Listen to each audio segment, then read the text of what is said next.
Bismillah, alhamdulillah, wassalatu wassalamu ala rasulillah Sayyidina wa maulana Muhammad ibn Abdillah wa ala alihi wa sahbihi wa mawalah Wa la hawla wa la quwwata illa billahil aliyyil azim. Puji syukur kita panjatkan kehadirat Allah subhanahu wa ta'ala atas segala nikmat dan karunia yang terus menerus dilimpahkan oleh Allah subhanahu wa ta'ala kepada kita. Masih diberikan kita berbagai macam anugerah dan nikmat, ada yang kita sadari maupun yang tidak kita sadari, ada yang kita ingat maupun yang tidak kita ingat, dan ada yang kita syukuri. Akan tetapi banyak juga nikmat Allah yang belum kita syukuri. Maka pada kesempatan dan majelis yang begitu mulia ini, kami ingatkan diri kami sendiri dan juga kepada para hadirin, bagaimana agar diri kita ini senantiasa terikat dengan Allah subhanahu wa ta'ala. Dan ikatan kepada Allah subhanahu wa ta'ala itu kita wujudkan dengan rasa syukur kepada Allah subhanahu wa ta'ala. Karena langkah kaki kita dari rumah menuju tempat dan majelis ini merupakan kehendak dan kekuatan yang diberikan oleh Allah subhanahu wa ta'ala kepada kita. Kalau kita mau, kalau kita ingin, kalau kita merasa mampu, tetapi kalau Allah tidak memastikan dan tidak memberikan kehendaknya untuk kita hadir, maka kita tidak akan bisa hadir di tempat yang mulia seperti ini. Maka karena majelis ini begitu besar, majelis ini begitu mulia, majelis ini begitu luar biasa balasan yang dijanjikan oleh Allah subhanahu wa ta'ala, maka kehadiran kita ini patut untuk kita syukuri. Dan kita berdoa juga kepada Allah, semoga kita senantiasa diberikan kekuatan dan keistiqamahan oleh Allah untuk berada dalam majelis ketaatan dan kebaikan. Amin amin ya rabbal alamin. Salawat serta salam semoga senantiasa tetap tercurahkan kepada baginda Nabi besar Muhammad sallallahu alaihi wa ala alihi wa sahbihi wasallam. Masih dalam pembahasan di kitab Bulughul Maram, kitab hadis di dalam Bulughul Maram. Bab pada hari ini membahas tentang babul aniyah, bab tentang wadah. Entah itu dia piring, entah itu dia talam, entah itu dia gelas, entah itu dia cangkir. Intinya bab kita pada hari ini membahas tentang wadah, aniyah kalau dalam bahasa Arab.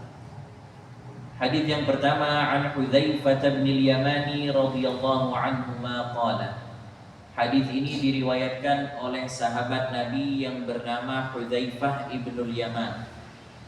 Hudzaifah ibn al-Yaman ini merupakan orang-orang termasuk di antara yang pertama-tama memeluk Islam. Dan Hudzaifah ibn al-Yaman radhiyallahu taala anhu ini dikenal dengan sahibu sirri Rasulillah, orang yang dipercaya memegang amanahnya Rasulullah sallallahu alaihi wasallam. Jadi Nabi kalau cerita-cerita tentang yang rahasia-rahasia, ceritanya hanya kepada Hudzaifah ibn al-Yaman. Dia yang memegang rahasianya baginda Rasulullah sallallahu alaihi wasallam. Sampai nama-nama orang yang munafik, nama-nama orang-orang yang munafik di Madinah. Orang-orang munafik itu banyak di Madinah waktu itu. Orang-orang yang kelihatannya ke depan Nabi dia taat, ikut masuk Islam, ya, tetapi kalau di belakang mereka berusaha untuk menghancurkan daripada Islam dan kenabian. Nah, itu ada sekitar 300-an orang di Madinah itu yang munafik. Nah, nama-namanya fulan bin fulan, fulan bin fulan, fulanah binti fulan, itu semuanya diketahui oleh Hudzaifah bin Yaman, diberitahu oleh baginda Rasulullah sallallahu alaihi wasallam. Dan Hudzaifah tidak pernah berani membuka rahasianya Rasulullah sallallahu alaihi wasallam. Makanya dia begitu dipercaya oleh baginda Nabi. Sampai-sampai kalau ada jenazah setelah Rasulullah sallallahu alaihi wasallam meninggal, ya, kalau ada jenazah, ada orang Madinah yang meninggal, maka Sayyidina Umar ngelihat. Kalau Hudzaifah ikut salat jenazah, baru dia ikut salat jenazah. Tapi kalau Hudzaifah tidak ikut salat jenazah, tidak mau dia Sayyidina Umar ikut salat jenazah. Berarti orang ini dia orang munafik. Ini orang munafik. Makanya dia tidak. Ya betul. Dia beberapa kali Sayyidina Umar tanya, ayo Hudzaifah tolong, Rasulullah sudah meninggal. Beritahu saja, tidak apa-apa. Tetap Hudzaifah bilang, ma kuntu li ufshi sirran min asrari Rasulillah. Aku tidak akan pernah mau membuka rahasia yang telah dititipkan oleh oleh Rasulullah. Makanya ditunggu sama Sayyidina Umar kalau ada jenazah, dia lihat ada Hudzaifah, nggak ada, oh ada. Nah, berarti dia bukan termasuk orang munafik yang meninggal. Ya. Tapi kalau dia tidak ada Hudzaifah, berarti itu dia orang munafik. Dia terkenal sebagai pemegang amanah baginda Rasulullah Sallallahu Alaihi Wasallam. Dan dia juga tahu tentang fitnah-fitnah yang akan terjadi, termasuk fitnah ketika terjadi perpecahan di antara kaum muslimin, yaitu ketika fitnah yang terjadi antara Sayyidina Ali, Al-Imam Ali bin Abi Thalib dengan Sayyidina Muawiyah bin Abi Sufyan radhiyallahu taala anhu. Nah, ketika ada terjadi perpecahan itu sudah diketahui sebelumnya oleh Hudzaifah Ibnul Yaman radhiyallahu taala anhu. Beliaulah yang meriwayatkan hadis ini. Qala Nabi sallallahu alaihi wasallam. Baginda Rasulullah sallallahu alaihi wasallam bersabda, "La tashrabu fi aniyati adh-dhahabi wal fiddah wa la ta'kulu fi sihafihima fa innahuma lahum fid dunya wa lakum fil akhirah." Nabi sallallahu alaihi wasallam beliau bersabda, jangan kalian minum ya dari wadah atau tempat yang terbuat dari emas dan perak.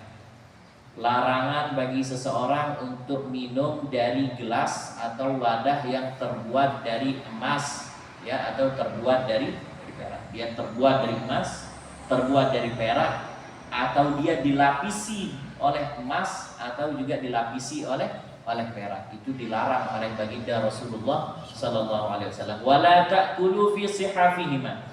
Bahkan juga jangan kalian makan dari piring atau talam yang terbuat dari emas dan perak. Ya. Fa innaha lahum fid dunya wa lakum fil akhirah.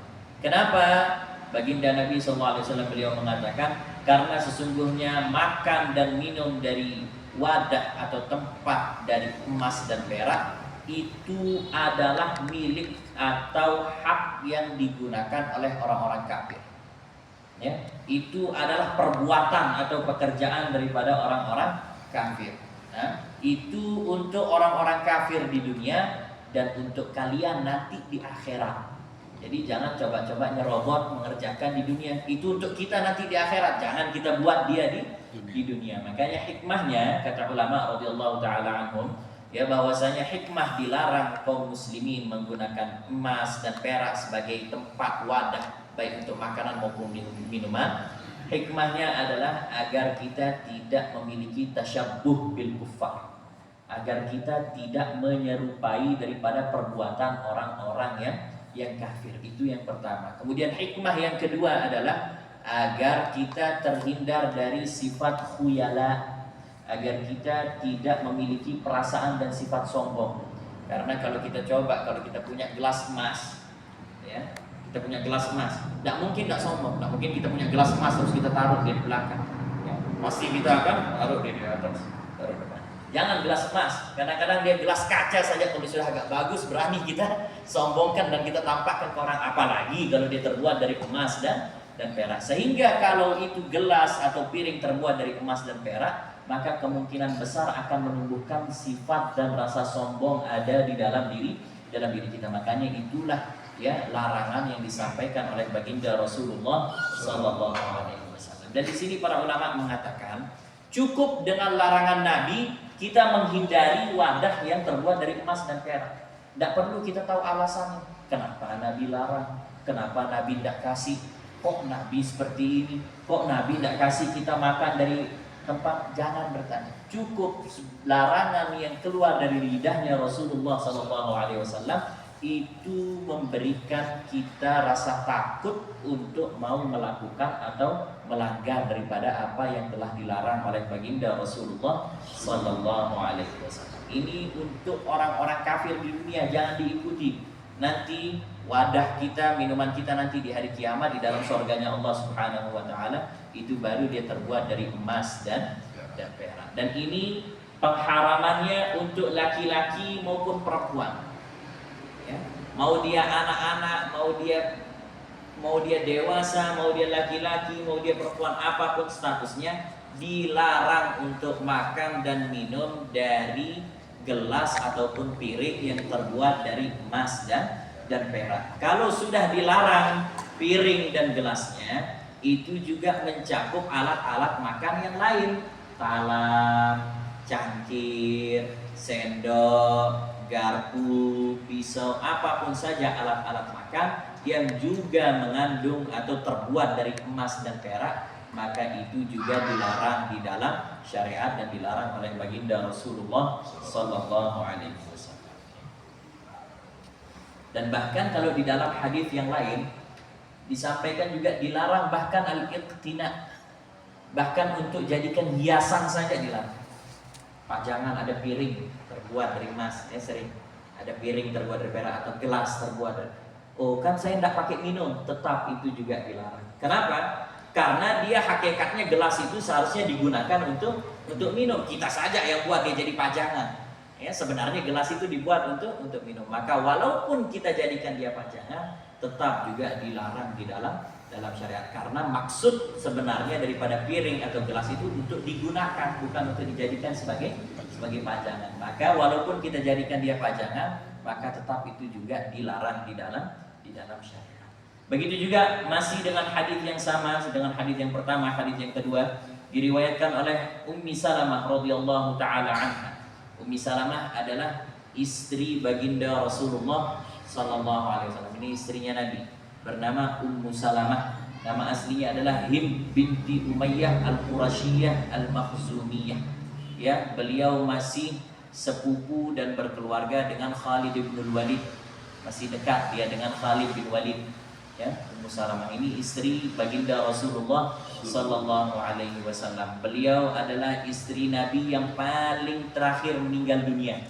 Istri Nabi yang terakhir meninggal dunia adalah Ummu Salamah radhiyallahu taala anha. Ummi Salamah radhiyallahu taala anha beliau berkata bahwasanya baginda Rasulullah sallallahu alaihi wasallam beliau bersabda, "Alladzi yashrabu fi ina'il fiddati innama yujarjiru fi batnihi nar jahannam." Muttafaqun alaih. Orang yang minum dari ina atau wadah yang terbuat dari perak, orang yang minum dari wadah yang terbuat dari perak, maka sesungguhnya dia sama dengan memasukkan api neraka ke dalam perutnya. Ya, itu hadisnya Nabi. Orang yang minum dari wadah yang terbuat dari perak, apalagi kalau emas, dari perak saja yang masih lebih rendah, itu kata Nabi sama dengan yujarjiru fi batnihi nar jahannam. Dia sedang memasukkan ke dalam perutnya api neraka jahanam. Ya. Artinya dia sedang mengarahkan dirinya kepada perkara yang dilarang, kepada perkara yang haram, atau juga itu bisa menjadi sebab murkanya Allah Subhanahu wa taala, sehingga mungkin saja itu bisa menjadi sebab dia dimasukkan ke dalam nerakanya Allah Subhanahu wa taala, neraka jahanam. Neraka itu ada 7 ya. Ada namanya neraka jahanam, ada namanya neraka lawa, ada namanya hutamah, ada namanya sa'ir, ada namanya saqar, ada namanya jahim, ada namanya hawiyah. Nah, itu tingkatan-tingkatan daripada api neraka, itu tingkat-tingkatan. Nah, orang-orang munafik itu termasuk dia di neraka yang paling bawah.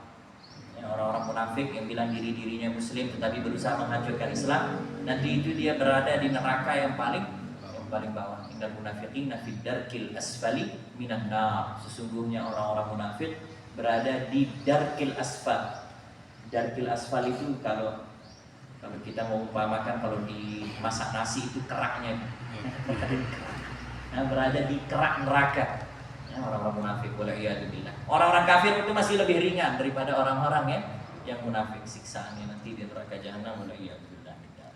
Nah, disinilah Nabi sallallahu alaihi wasallam di dalam hadis ini beliau memberikan larangan, memberitahukan larangan kepada para umatnya bahwa ini merupakan perkara yang benar-benar dilarang di dalam syariat. Sampai diberikan perumpamaan bahwa dia seakan-akan memasukkan api neraka jahanam ke dalam perutnya. Jadi jangan pernah mencoba sekali-kali untuk menggunakan wadah atau tempat makan dan minum yang terbuat dari emas dan juga terbuat dari perak.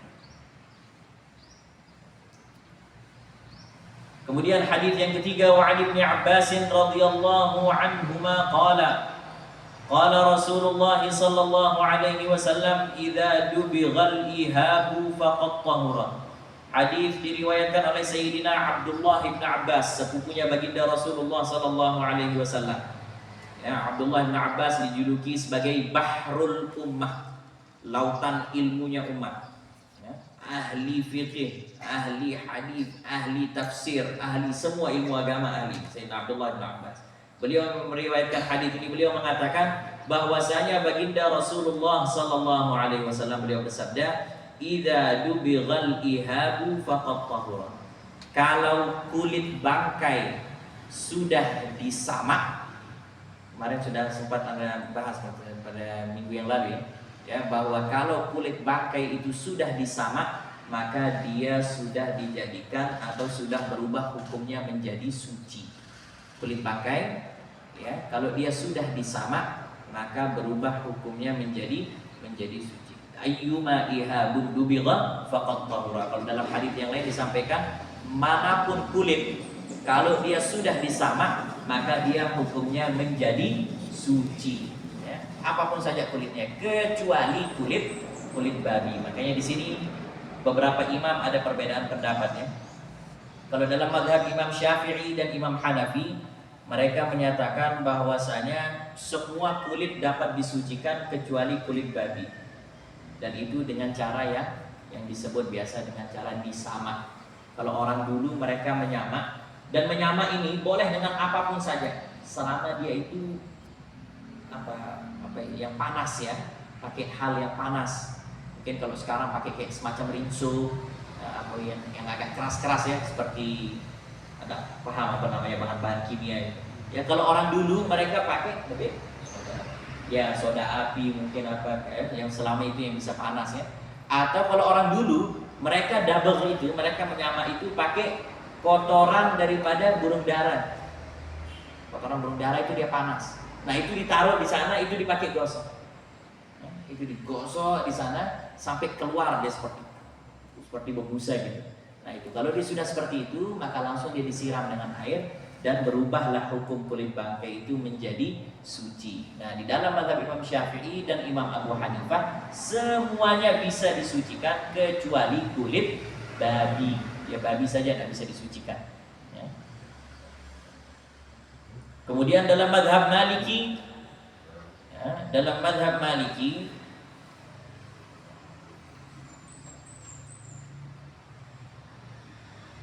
kalau dalam mazhab Maliki dia dihukumi suci, tetapi dia tidak boleh digunakan untuk menyimpan cairan.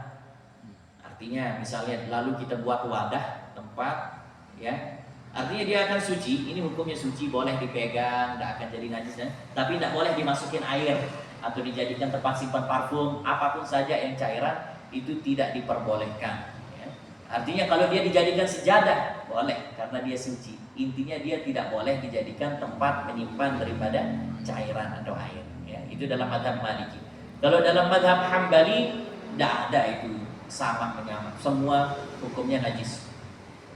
Tidak ada yang bisa disamakan. Kalau dalam mazhab Imam Ahmad bin Hanbal, annahu la yaqulu syai'un minal juludi bittibagh.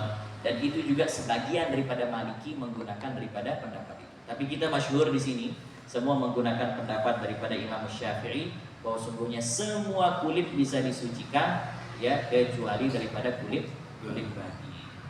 Artinya kita boleh juga meletakkan itu atau menggunakan daripada kulit sebagai tempat penyimpanan air. Ya, mau dipakai tempat orang kan sering dulu bawa untuk menyimpan daripada air minumnya pergi perjalanan dari kulit kambing atau kulit sapi. Nah itu mereka pergunakan, itu diperbolehkan.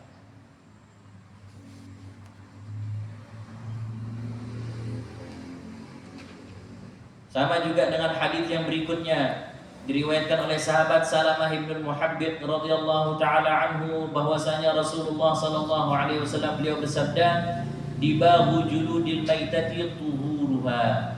Dibahu juludil maitati tuhuruha, sama juga artinya bahwa sungguhnya kulit-kulit bangkai itu dapat disucikan dengan cara yang disama.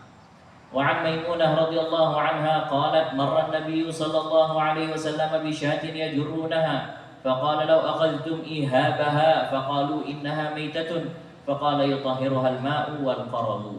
Ya, Maimunah istri baginda Rasulullah SAW, beliau bercerita bahwasanya baginda Rasulullah SAW suatu hari sedang berjalan, Nabi melihat ada beberapa orang sahabat sedang menggeret bangkai kambing, ya, bangkai kambing, ya. Dia sudah mulai bau, rupanya mati, tidak diperhatikan orang, ya. Akhirnya dia digeret, ya, dibawa agak jauh daripada kampung, mau dibawa keluar daripada kampung. Maka Nabi SAW beliau mengatakan, "Lau akhadtum ihabah, coba ambil saja kulitnya." Nabi, daripada dibuang ini sia-sia, ambil saja dia punya kulit. Maka sahabat mengatakan, "Innaha maitah, ya Rasulullah, ini kita tidak sembelih, dia matinya ya karena bukan disebabkan disembelih, artinya dia ini hukumnya bangkai." Maka Nabi SAW mengatakan, "Yutahhiruhal ma'u wal qaradu." Dapat disucikan dengan air dan menggunakan buah qarad, namanya ada buah yang agak panas. Tidak tahu di sini tidak dia terlalu disebutkan. Syajar ma'ruf habbahu yadbuhu bihal jildu.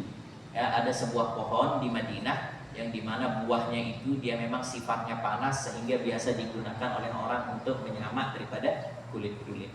Nah, Nabi bilang bisa dia ambil, potong dia punya kulit, ambil kulitnya lalu samak, maka berubah hukumnya menjadi suci. Dari hadis ini pelajarannya adalah di antara sekian banyak pelajaran yang ada dalam hadis ini, pelajaran yang penting juga adalah bahwasanya selama ada sesuatu yang masih bisa bermanfaat, maka kita ambil manfaatnya, jangan dibuang-buang. Apa yang masih bisa kita pergunakan maka kita ambil, ya. Selama dia masih bisa berguna maka jangan kita buang dia dengan sia-sia. Ambil manfaatnya. Itu tadi, ini sudah bangkai, tidak bisa dimakan dagingnya, oke, dagingnya buang, tapi kulitnya ambil manfaatnya. Selama masih bisa dia diambil daripada manfaat.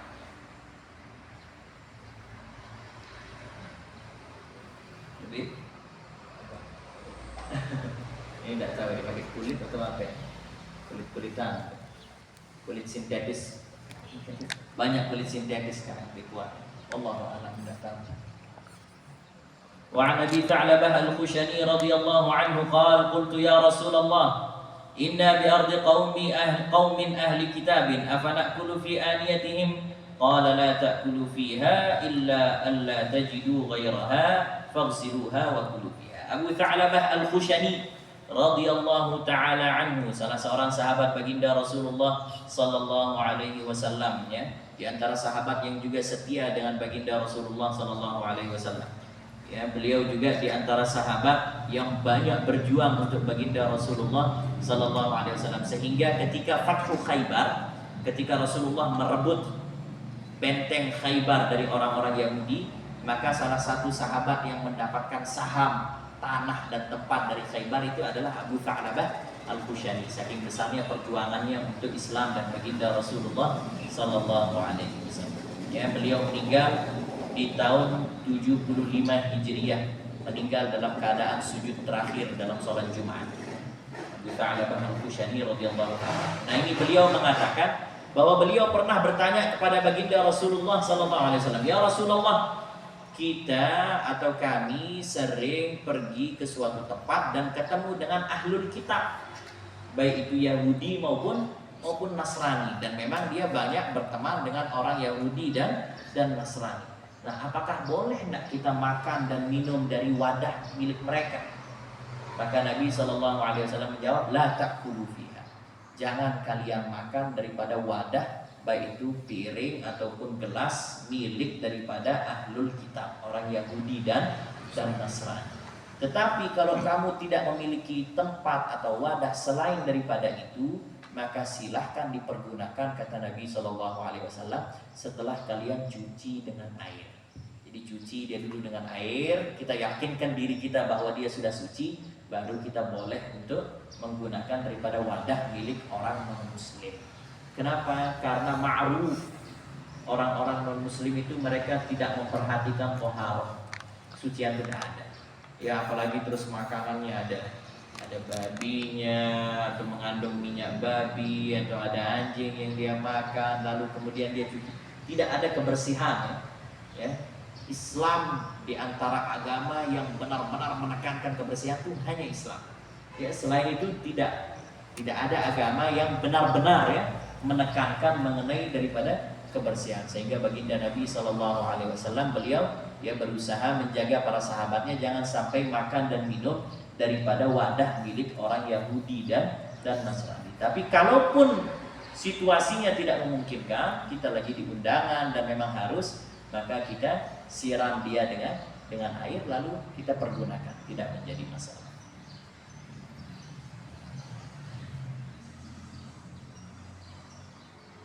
Tetapi di sini pun ini menandakan bahwasanya ucapan baginda Rasulullah SAW dengan mengatakan la ta'kulu fiha, jangan kalian makan dengan menggunakan wadah orang-orang Yahudi dan Nasrani, ini larangannya adalah lil karahah ya.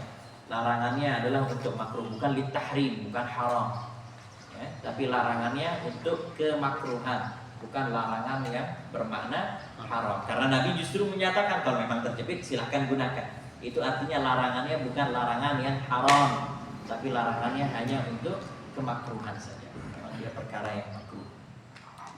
Sama seperti di hadis yang berikutnya diriwayatkan oleh Imran bin Husain radhiyallahu taala anhu, bahwasanya baginda Rasulullah sallallahu alaihi wasallam dan para sahabatnya mereka wudu dari tempat air milik perempuan musyrik. Ada perempuan musyrik punya tempat, waktu itu mereka sedang perjalanan, Nabi SAW bersama beberapa sahabat itu sedang perjalanan ya, maka di tengah perjalanan airnya habis, mau wudu, maka diutuslah Sayyidina Ali bin Abi Thalib untuk cari air wudu ya, ketemulah dengan perempuan musyrikah ya, dia musyrik, bukan muslim, bukan muslimah, ketemu, ditanya ada punya air, maka dia bilang ada, saya punya air.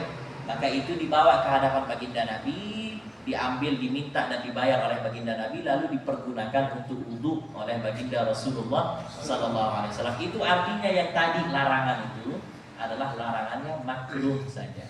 Artinya kalaupun kepepet maka tidak menjadi masalah untuk digunakan wadah-wadah milik daripada orang-orang Yahudi dan Nasrani. Dan di sini juga menandakan betapa samahah ya, keringanan di dalam menjalankan syariat Islam ya. Selama memang bisa untuk kita jaga diri maka itu lebih afdal. Tapi kalaupun kita memang mau tidak mau harus kita pergunakan, maka itu tidak menjadi masalah. Lalu kemudian hadis yang terakhir dalam bab diriwayatkan oleh Sayyidina Anas bin Malik radhiyallahu taala anhu, bahwasanya suatu ketika qadahan Nabi inkasar, tempat minumnya Nabi, qadah. Kalau qadah itu dia biasanya tempat minum yang cukup untuk minumnya 2-3 orang, tempat minum agak besar. Itu yang biasanya ada kalau di Arab. Qadah itu artinya tempat minum yang untuk minumnya 2, 3, 4 orang. Kalau ini kan kita bisa sendiri, kalau gelas, kalau kaks itu diminum untuk 1 orang. Tapi kalau qadah itu bisa diminum 2-3 orang, itu beda dia. Sama kayak tadi di hadis yang pertama, sihaf. Di sihaf diberitakan jangan juga kalian makan dari sihaf ya. Kalau sahan itu dipergunakan untuk 1 orang, kalau sihaf itu biasanya digunakan untuk makan 4-5 orang, atau kita istilahnya sering disebut dengan talam ya. Makan dengan talam. Jadi itu beda dia, ukurannya itu sudah menjadi beda kalau dalam bahasa Arab. Kalau kita kan piring, kita sebut semua piring, kecuali kalau dia benar-benar besar baru kita sebut dia talam ya. Kalau gelas dia mau ukuran kecil, dia mau jumbo, dia mau apa, tetap kita sebut dia sebagai gelas. Tapi kalau dalam bahasa Arab tidak disebut kaks, tapi disebut qadah. Nah, suatu hari qadahnya Nabi ini bocor, maka ditembellah. Kalau di sini dikatakan ditembel menggunakan daripada fiddah, daripada perak. Perak dipanaskan dengan api, lalu ketika dia mencair itu digunakan cairannya untuk menempel daripada pecahan tempat minumnya baginda Rasulullah sallallahu alaihi wasallam. Dalam riwayat disampaikan bahwa yang menempel itu Nabi, dalam riwayat yang lain disampaikan bahwa yang menempel itu adalah Anas bin Malik radhiyallahu taala anhu. Tapi Nabi minum dia dari tempat itu. Artinya adalah kalau kita menggunakan emas atau perak, terutama kalau perak ya. Kalau emas wallahu a'lam memang ada perbedaan, banyak sekali perbedaan pendapat. Artinya kalau kita menggunakan perak untuk menempel, maka itu dia tidak menjadi masalah. Yang jadi masalah kalau ini tempat makan dan minum itu terbuat dari emasnya atau perak ya. Tapi kalau digunakan untuk menempel sebagaimana dalam hadis ini, maka sebagaimana disampaikan oleh Anas bin Malik, maka itu hukumnya diperbolehkan ya. Tapi pada intinya adalah bagaimana kita menghindar sebisa mungkin daripada tempat-tempat yang terbuat dari emas dan Ada soal? Ya, garpu jangan juga ya, garpu, cangkir. Bahkan juga kalau kita menggunakan tempat yang setengahnya emas, ya, cangkir gantungannya itu kupingnya itu terbuat dari emas, itu juga dilarang.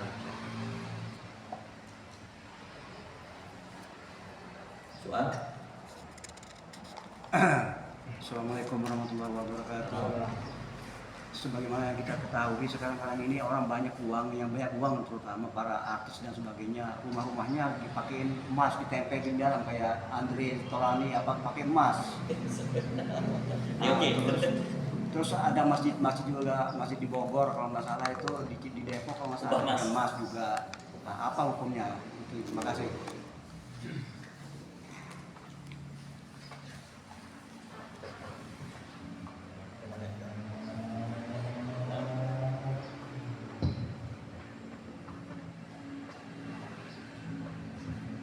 Bismillah, alhamdulillah, wassalatu wassalamu ala Rasulillah wa ala alihi wa sahbihi wa man wala, la haula wa la quwwata illa billah. Alhamdulillah, pada sore hari ini bab hadis, ada beberapa hadis tadi, ada yang tentang awal ini 8 hadis Rasulullah SAW. Dan di bab al-awani, para fuqaha ahli fikih menjelaskan, bahkan pernah sendiri duduk membahas fikih Syafi'i bersama Al-Habib Masyhur di kitab Muhadzab. Itu setiap malam kajian bab al-awani, diambil dari hadis-hadis yang tadi. 2 minggu dah habis pembahasan, karena panjang sekali, dan itu penting di zaman sekarang ini. Yang diharamkan adalah al-awan, wadah. Wadah apapun jenisnya wadah. Ini dibilang wadah apa enggak? Wadah. Walaupun yang ditaruh orang bukan makanan, namanya wadah. Jadi kenapa para fuqaha menyebutnya awani, wadah? Jadi segala sesuatu yang berbentuk wadah haram hukumnya tatkala dia dibuat dari emas dan perak. Mau digunakan atau tidak digunakan. Dan tadi juga disebutkan piring, tapi jadi hiasan. Karena dia piring itu juga termasuk awan. Beda hanya yang pertanyaan tadi adalah kubah. Kalau kubah itu bukan wadah, digunakan dia untuk menaungi payung, maka itu tidak menjadi haram. Nah, di sini para fuqaha intinya di dalam bab awani, baik itu emas dan perak haram hukumnya, kecuali di darurat, kecuali untuk sesuatu yang darurat.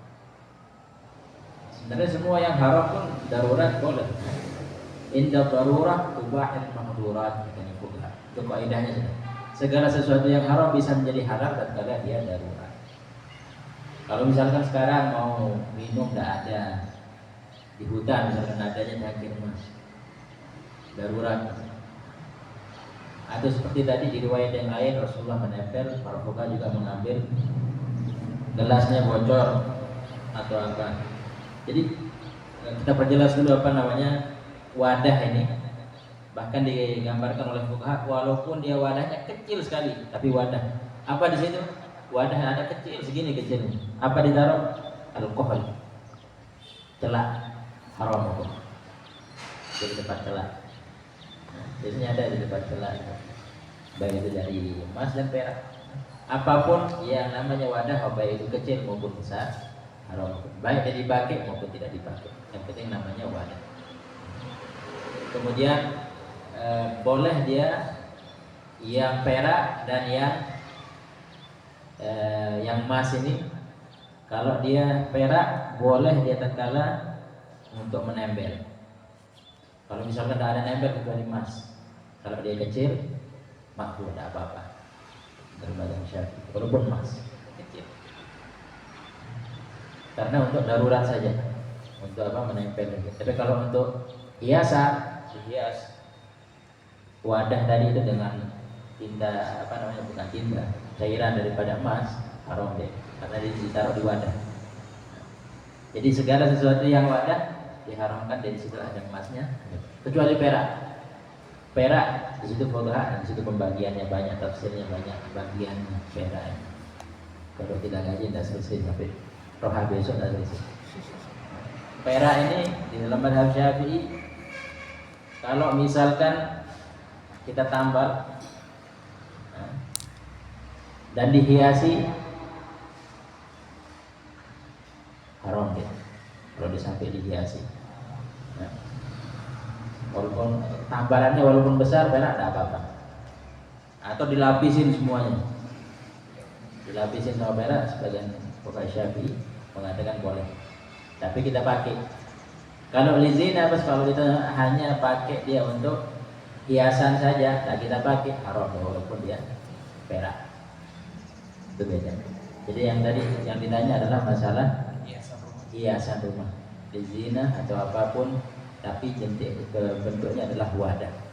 Kalau dia bukan wadah, tidak masalah. Perak misalkan dia buat figura dari emas atau dari perak, boleh. Makruh tapi kalau dia israf, kalau di dalam berlebihan di dalam, bahkan ada sebagian kerajaan, tidak bisa kita sebut negaranya, kerajaannya, rajanya ini klosetnya dari emas. Kloset wadah apa tak? Wadah. Klosetnya dari emas. Salah satu negara.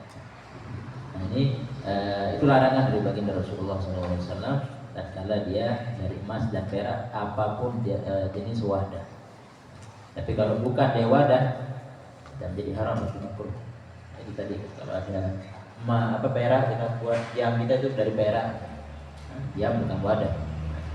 Tapi yang segala sesuatu yang kecil pun katanya fuqaha itu bisa menjadi haram tatkala dia menjadi wadah.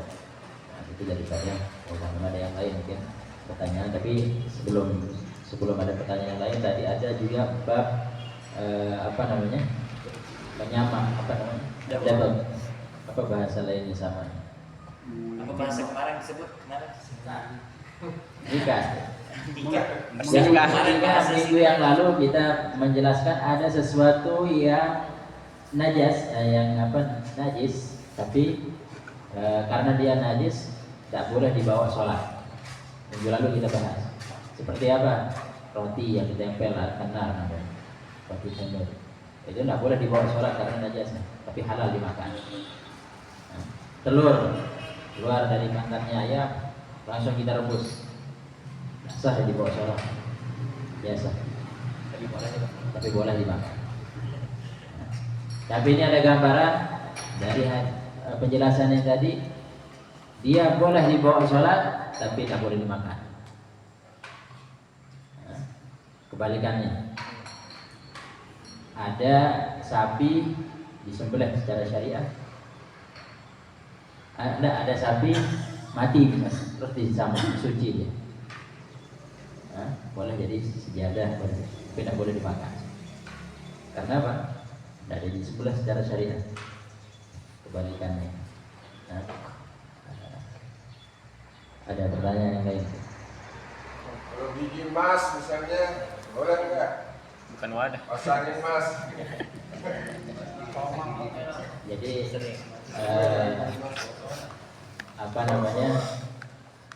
memang emas dan perak itu kalau dipasang jadi gigi tidak akan berkarat. Kalau dia logam yang lain pasti berkarat. Ya, kalau misalkan yang memakainya perempuan aman, tapi kalau laki diusahakan dengan emas, perak. Karena apa? Diharapkan bagi yang laki, bagi perempuan ya. Tapi kalau wadah laki perempuan haram. Kalau perempuan boleh. Sudah ada hadis Rasulullah SAW, man labisa fid dunya lam yalbasha fil akhirah. Siapa yang menggunakan emas bagi laki-laki ini, di dunia tidak akan memasangnya di akhirat, dan tidak akan dapat emas di akhirat. Karena itu kalau gigi yang laki pakai yang perak aja, jangan pakai yang emas. Kalau perempuan, bismillah. Tapi tambahan dikit bahwa mengenai masalah gigi, ini memang laki-laki itu dia diharapkan untuk menggunakan yang dari emas, terkecuali kalau dia sudah menggunakan yang perak lalu justru itu menjadi sebab kerusakan. Misalnya Kalau itu menjadi sebab kerusakan dan dia memang mau tidak mau, kayak tadi Habib Usama bilang bahwa di darurah harus memang dia menggunakan emas, maka itu dia tidak menjadi masalah kalau dia sebuah keharusan. Nah, itu kembali lagi ya, dilihat sebabnya dulu ya. Yang langsung kayaknya saya rasa harus sudah. Jangan kita yang membuat dia jadi harus. Dulu Tapi keharusan. hati-hati juga kalau emas ya, kalau meninggal ahli warisnya boleh ngambil. Iya, kalau meninggal itu ahli warisnya boleh ngambil. Kalau dia sudah dikubur, Tapi boleh tak diumbas, boleh dia untuk digali kubur. Tapi kalau ketanam enggak. Iya. Cuman dia kalau dianu itu, Kalau dia ketanam boleh dirinya sampai sakit menyakiti mayat. ya, kalau sampai menyakiti mayit tidak. Tetapi kalau dia tidak menyakiti mayit, dalam arti ada dokter yang dia ahli untuk mencabut itu tanpa ada anu sama sekali, maka dia yumbasyul qabr. Ya, itu juga dia boleh dia untuk digali kubur. Kenapa? Karena itu warisan emas. Nah, masalah emas, nanti emas apakah ada ketentuan? Karat kan ada karat, ada 12, 12, 11, ada di stok dengan emas. Emas, bagaimana ini? Apa ada ketentuan 24 karat, atau 2 karat, atau Yang di apa ini? Yang di Emas. wadah apa Yang ini? di wadah. Iya, peralatan wadah siapa itu ya. Biasanya wadah untuk orang sebagai sombongan saja. Dia taruh nanti dipajang, itu dia banyak saja akan dipajang-pajang. Supaya dia tapi dia saya kaya, karena kan begini. Nah, jadinya emas ini dapat ketua 24 karat atau 12 karat kan banyak yang bukan karatnya. Nah ini, ya. Jadi intinya emas apapun mau karatnya berapa karat atau apa namanya 24 karat sekarang yang banyak ya. 22. 22. 18, 24. 16 banyak. 18, 22. Dulu 24 yang banyak. Enggak. Tapi kalau di sini jarang, Jarang. kalau tempat jarang. Kalau di Yaman Kalau Jakarta 24. banyak memang. Jakarta itu banyak tempatnya. Di sini primbanya 22, 18. Ada pernah bawa emas sekresek. Kresek emas. 15 kilo mungkin. Suruh antar sama. Karena salah satu mufti yang ada di Tarim itu yang punya toko emas pasar Tarim itu Syekh Mahfud, Syekh apa namanya? Syekh Mahfud namanya. Itu salah satu mufti dari sekarang masih toko-toko Tarim itu yang punya toko di Tarim semua anak-anaknya dia banyak anaknya. Suruh ngantar emas. Nah, jadi emas itu banyak memang karatan jenis apa namanya, jadi kualitas kadar emasnya ya. Karena emas mau dijadiin cincin, mau dijadiin apa itu ada kadar tersendiri, dan yang umumnya sekarang kalau di sini mungkin 22 tadi disebutkan. Jadi apapun yang sudah ma'ruf di situ, mau karatannya sedikit, mau campurannya, yang penting dia ma'ruf, dia itu sudah menjadi emas. Dia sudah menjadi emas dan berharga emas yang apa namanya ya, dan urus sudah di setiap daerah itu. Sehingga karena apa? Karena emas ini matanya orang yang kalau orang dulu dan pasti dia tahu itu emas atau enggak. Sekarang apa namanya cincin ini perak apa enggak? Siapa yang tahu? Perak. Hah? Perak. Perak. Jadi perak atau kalau perak masih, kalau emas itu terkadang sesuatu besi dikuningkan, kalau orang tidak tahu Kira emas. kira emas. Nah, Itu yang banyak sekarang perhiasan. nah, jadi kalau orang dulu aslinya kenapa emas itu? Makanya kalau dia permata tidak bisa kecuali ahlinya. Sekarang pun emas mulai. Kalau orang dulu tahu emas dari jauh dia tahu itu emas atau enggak. Nah, kalau sekarang mulai berkurang orang-orang yang tahu emas. Nah, makanya oleh karena itu kenapa salah satu sebab emas itu dilarang, karena matanya baik itu fakir, miskin atau orang kaya semuanya tahu itu adalah emas. Nah, karena kalau zaman dulu tidak ada sesuatu kuning, cincin apapun kecuali emas. Nah, sekarang yang jadi pertanyaan masalah karatan tadi, yang diharamkan menggunakannya baik laki dan perempuan adalah awalnya. Selain itu bebas. Kacamata dari emas perempuan boleh pakai. Nah, laki karena hadisnya tersendiri. Kalau kita pakai untuk laki-laki haram, cincin atau. Tapi kalau untuk perempuan halal. Tapi kalau untuk di rumah pajangan selagi itu bukan wadah boleh, tidak menjadi haram. mau karatannya sedikit, mau karatannya besar. Nah, laki itu boleh tatkala dia menjadi mal, menjadi harta. Ya, boleh disimpan menjadi mal, jadi harta. Tapi kalau dia disimpan berbentuk wadah, laki perempuan haram. Baik dia karatannya sedikit maupun banyak. Itu makanya di dalam tadi sedikit pun, setetes pun untuk nambah emas haram. Kalau dia berbentuk wadah, wadahnya ini dari tanah, walaupun dari tanah. Karena apa? Karena dia digunakan untuk menempel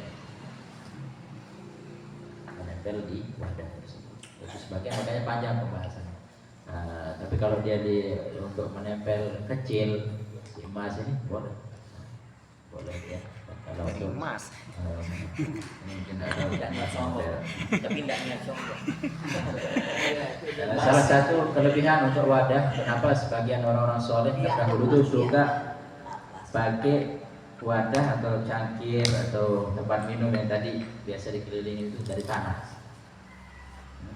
Wadah dari tanah itu lebih senang. Bahkan sekarang kalau orang dulu piringnya dari tanah, terus pancinya dari tanah, semuanya dari tanah.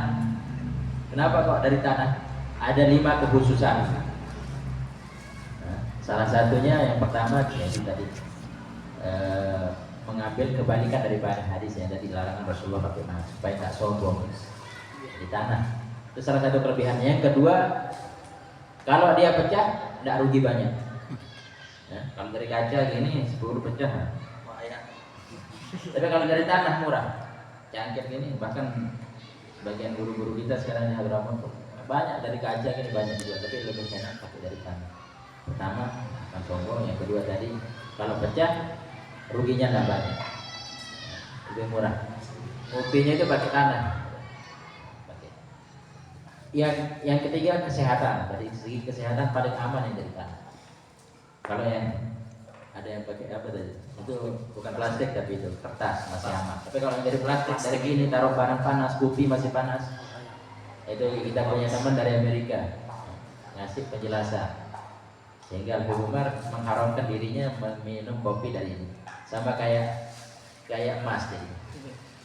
Jadi Habib Umar sendiri untuk dirinya, dia mengharamkan dirinya apapun yang panas ditaruh di tempat plastik seperti itu. Karena apa? Karena ada satu orang dari dokter dari Amerika yang amanah Muslim mengatakan akan membuat penyakit sorotan ya kanker. Karena kalau tahu haram jadi. Karena apa? Karena dari plastik. Makanya yang paling aman kalau tidak kaca pun masih ada sedikit. Tapi kalau dari tanah filter sehat, betul. Baik itu air yang biasa. Itu salah satu kekhususan wadah yang dari tanah. Allahu a'lam bishawab.